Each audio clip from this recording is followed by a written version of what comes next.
Inferno Girl Red, Book 1, Part 3 of 3 from Image Comics. So, yeah, this is the final issue of this mini series. I'm sure there's going to be a book 2. When that's going to happen, I do not know. At the end of this issue, they basically just mentioned like sign up to the Inferno Girl Red newsletter to get updates on when the next book is going to come out. So far, Inferno Girl Red's been pretty awesome. Like, I've enjoyed it. If anyone has watched any of my previous videos, you'll know that it's the only series in the Massiverse that I've actually truly enjoyed every issue so far. Minus, I guess, No One, which just came out, had a pretty good start as well. So yeah, it's kind of a shame that the one series that was actually really freaking good is ending. At least ending for now. So in the last issue, Cássia was fighting some villains, and her mom ended up getting kidnapped by the big baddie with the helmet, who we later find out his name is Griffin. And in this issue, we start off with Cássia breaking down because she lost the fight and she lost her mom. Her mom has been kidnapped, and she doesn't know what to do. And she feels like a failure, and that's when her roommate Harriet shows up and kind of talks her up. And Cássia reveals that I'm Inferno Girl Red. And Harriet's like, yeah, I know. I saw you transform when you came to save me. Harriet's like, I'm going to try to help you. Like, your mom is missing, right? Okay, let's try to find her. Let's try to think about this. So this Griffin guy, he's going to be trying to teleport things in and out past the barrier, right? Well, that requires a lot of power. So all we got to do is find out where most of the grid's power is going to right now. And that should be where the Griffin is. So they meet one of Harriet's friends, who is giving me Oracle vibes just because, red hair, good with computers and stuff. But she basically is coming up with a system to track down people's, like how much electricity people are using and stuff. And she uses this to find out where the power source is coming from. And she discovers, well, there's two giant power sources. One is this school, which is probably being used to power up the grid. And then there's another one that's coming from Park Industries. And Park Industries, it belongs to the teacher Park, who appeared in the previous issue, who is also the father of, I don't even remember his name, but the only other male character that has really had any commentary in this entire series so far. So it wasn't really all that hard to figure out who the villain was going to be. Like, at this point in time, we've only seen two male characters, really. One of them is a student, and then the other one's a teacher. And Griffin kind of came across as someone who was mature in age. So, yeah, you can pretty much figure out who he was going to be. So, Cássia transforms into her Inferno Girl Red outfit, shows up at Park Industries, where her mom is like inside this tube. She's like getting ready to be transported somewhere. And Cássia crashes in, throws out a little one-liner, and that's when Park transforms into the Griffin. And I'm just thinking, this has got to be a Berserk reference, right? Because Griffith, you have the same kind of helmet that Femento wears. Just that like kind of bird beak looking type of helmet with just the little slits for eyes. And the fact that his outfit also looks like a knight. Like, I don't know, maybe it's just me, but I'm kind of seeing a little bit of Berserk inspiration. I could be wrong. But yeah, this is basically just a showdown. It's Cássia trying to defeat this big boss villain who kicked her ass the first time. Meanwhile, he also tells why he's doing what he's doing. I'm not sure, I don't know, I'm not really behind his reason for being evil. It kind of comes across as too cliche. Basically, at first he says it was for power. And he was like, yeah, I know that's kind of cliche, but that's why I originally started going down this track. It's because I wanted immense power. But then eventually, after talking to his master, he realized that there was too much, I don't know if I want to say chaos in the world, but basically that there were too many people who were like standing out, and that we needed to send everything back to the status quo. Like, when you have exceptional people, that's when you get chaos. So by helping my master, he's basically going to be able to freeze the entire universe. Everyone's going to die, and then there's going to be peace at last. I'm just kind of like, oh, okay. So we're gonna get peace by killing everybody. Like that's just so cliche. So I was a little bit disappointed in that. But the fight scene is actually pretty good. It's well illustrated and colored. I also like the fact that we have Inferno Girl Red once again getting her ass kicked because she didn't show up with any kind of plan. Her plan was basically, I'm going to find out where this power source is coming. I'm going to go save my mom, and I'm just going to try to make something up as I go along. So she has no plan. She hasn't trained. She gets her butt just stomped to the point where she gets beaten so bad that her powers actually deactivate. And then this series kind of borrows from shonen manga, where the power of believing in oneself is what allows her to unlock her full potential. Yeah, we just get her, like, she's finally able to unlock the rest of her powers, or at least unlock the next stage of her powers, and now she can go toe to toe against the Griffin. And I'm not going to spoil anything else. I will just say that I am sad to see this end. I know it's just book one and there's going to be a second book, but who knows when that's going to happen. Maybe this summer, maybe this fall, maybe next year. I don't know.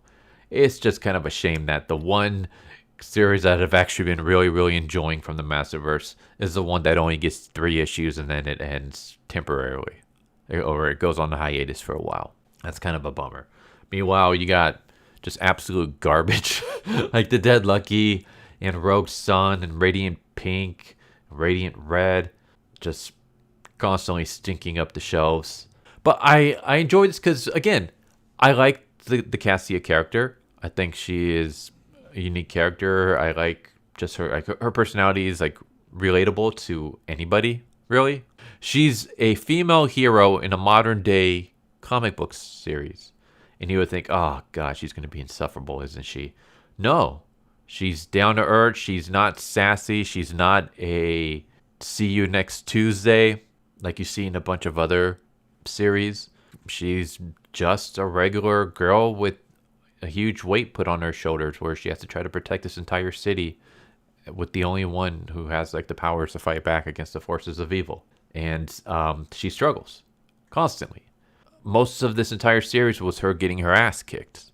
It's like, yeah, that makes sense, because just because she got powers doesn't mean she knows how to use them. In fact, most of this 3 issue miniseries is her trying to figure out how to use these powers. And it's not until this issue, near the end, where she actually is able to unlock how to, the next stage of her abilities. So I like that. I like seeing a character struggle and overcoming those struggles. That's how it should be. It's so boring watching modern day superheroes just steamroll through all the villains just so easily. Like, there's nothing entertaining about that.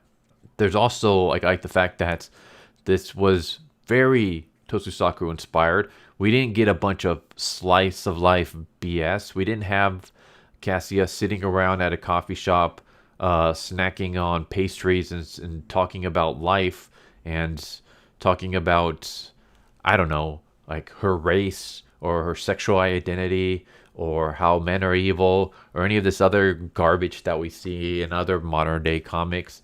It was mostly her trying to figure out how she's going to balance becoming a student and improving her and her mom's life, as well as trying to become this superhero and save the city. And how is she going to be able to, like, fight creatures when she's never had any fighting experience, when these powers are just brand new to her and she has to have other people help her figure things out. And I like that. I like that it's a character who doesn't have all the answers. They're struggling. They have a bunch of obstacles in their way, and they got to overcome them. And at first she struggles and she loses. She loses her big fights. She loses her, like, first encounter. Like, the first time she's trying to use abilities, they don't work, or they work but they're not powerful at all, and she just gets her ass handed to her. And then she's like, okay, what did I do wrong? How can I make this better in the future, in future fights? I like the fact that she can't do everything on her own. It's not her idea to figure out where her mom is being hidden. It's Harrietta's. It's not Harrietta or Herb's idea, like, they're able to find out where the power source is coming from. They have to get someone else whose specialty revolves around that.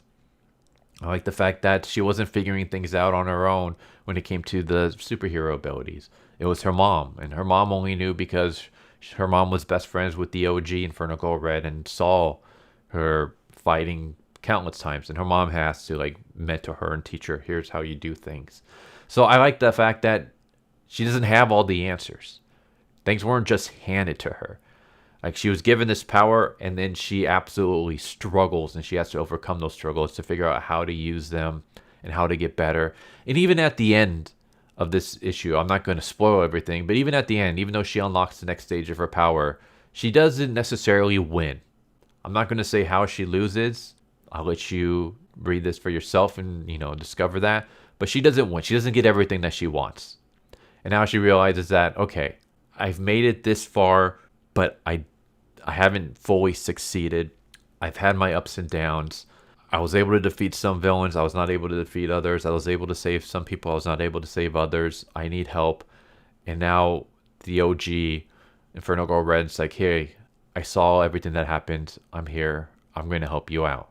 Yes, the OG Inferno Girl Red is in this issue. I'm not going to say, who she is or how she came about. You can probably figure it out yourself. But I like the fact that she needs help. And unlike Rogue's Son, where Dylan just completely brushes off all, the previous Rogue's Son heroes and it's like, nah, I'm going to do things my way. Here, she's like, no, like, I'm going to put my trust in you. Help me.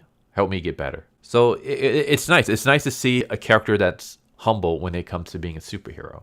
Not someone who like takes it as a joke, takes it to improve their lives or whatever, just steamrolls through all their enemies, doesn't have any kind of character growth whatsoever, doesn't have any struggles. This series did everything right.